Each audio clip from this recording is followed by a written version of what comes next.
okay, so let's talk about law and order.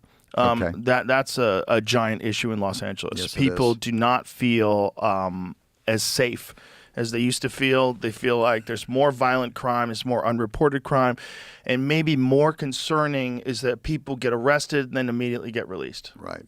And there doesn't seem to be any repercussions for that. Right. So what would you do to change that? Well, thank goodness state law got changed. I mean, that's another really good Yes. example of what happened in California, that Yes. they repealed the law that allowed anything under $900 to just be a misdemeanor. It was Right. insanity. Insanity. Right? Just insane. And they weren't bundled. So you could, like, in a Syrian fashion, keep stealing $900. Right, every and day. It was every hour. Right. Yeah, as long And as it's at a pop. It was Yeah. still a misdemeanor. So that law changed. Great progress.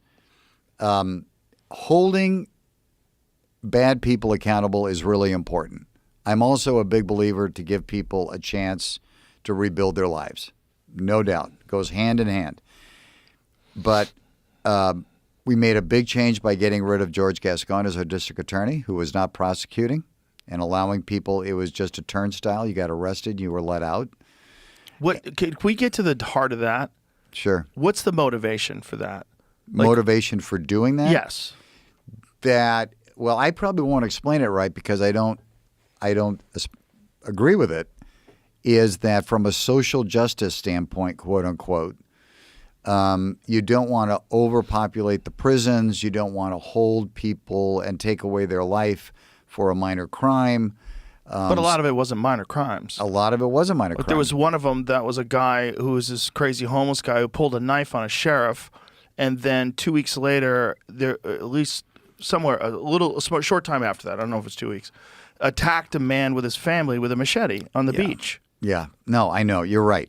You're right. I mean, So that's a violent what criminal. George did. Yeah, you're right. You're absolutely right.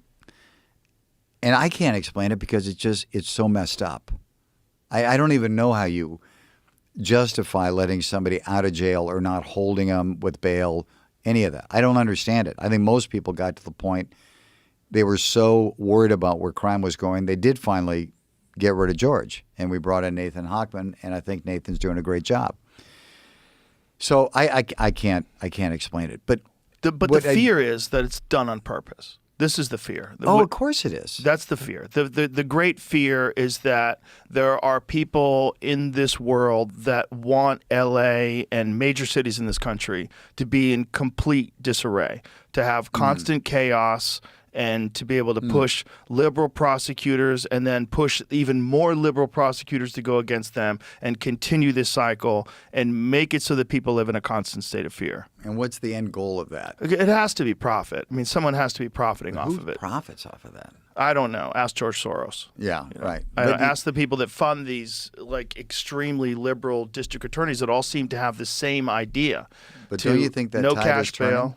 I do. I Yeah. do think that tide is turning. Yeah. And I know that Elon Musk wants to do sort of the exact opposite, like to try to find, he's been talking about that, financing people that are much more reasonable and that believe in law and order. Well, Nathan is a good example of that. I mean, Well, that's great. We need fair laws. We need kind justice. We do need rehabilitation, but we also need to protect people that aren't criminals. Of course. But that's the primary thing. Is protect the general public. Serve and protect, right? That's Right. the whole idea. Yeah. We need to protect everybody else, and then the people that were life did them wrong and they've wound up like, let's figure out a way to actually rehabilitate them instead of just putting them in cages. Yeah.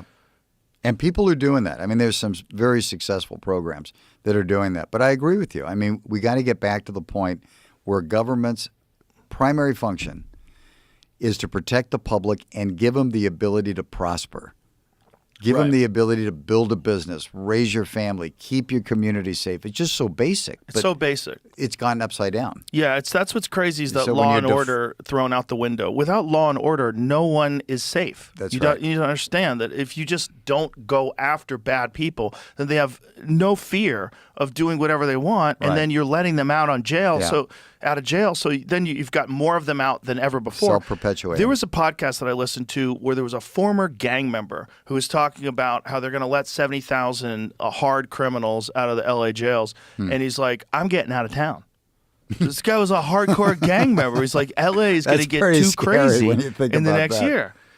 It's just nuts. And there was the whole defund the police movement, which was just catastrophic. That whole, and seeing politicians, including Kamala Harris, seeing politicians openly say and post it on Twitter, we need to defund the police, which is just crazy. It is. It doesn't as mean wrong as it can be. Yeah, certainly hold bad cops accountable. Certainly have better training. Yeah. Certainly have higher standards. Yeah. But defunding the police, like, what are you talking about? You need to do the opposite. That's right. You need to train them better, refund them. Right. Definitely make the 100%. bad ones accountable. Definitely make people feel safe that they're interacting with police officers. But respect these people. Respect these people that are protecting your life. That's right. Because all those people, when something goes down, they call 911. They're furious when cops don't show up. That's right. All these people who talk shit about the cops that are protected, defund the police. You're protected by armed security people. Right. And you're saying defund the police. This is fucking nonsense. It's nonsense. Couldn't agree more. And for people that suffered because of this defund the police thing and this whole wave of crime that went through LA, in the wake of it all, those people are the people that you can get to. Mm-hmm. The people that saw it, experienced it, know the consequences of this foolish direction that everything is going in, those are the people that you can still reach. And I think it could be reached with a person like you that is a compassionate, kind, liberal guy when it comes to social issues, but understands business and understands like accountability, and that you have to see positive results. You have to do what needs to be done to get those positive results. You can't just do the same shit over and over again and pay more people. And we need a bigger budget. Let's raise the budget. We've increased the budget to fix the problem. You're not fixing it. Keeps getting bigger. That's right. It's just nuts. Got it. It needs someone outside the system, and that's why I was really happy to talk to you. And that's why I'm really happy that you're still involved. Because a lot of people like yourself that are very wealthy, and you don't have to do this. You're not going to make money doing this.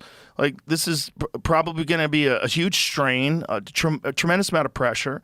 But some people feel a calling, and they feel like, I think I can do something and fix this that other people maybe won't be able to do. I appreciate that. And I do because what's the alternative? We stay in the same path? It gets worse. The alternative is it gets worse.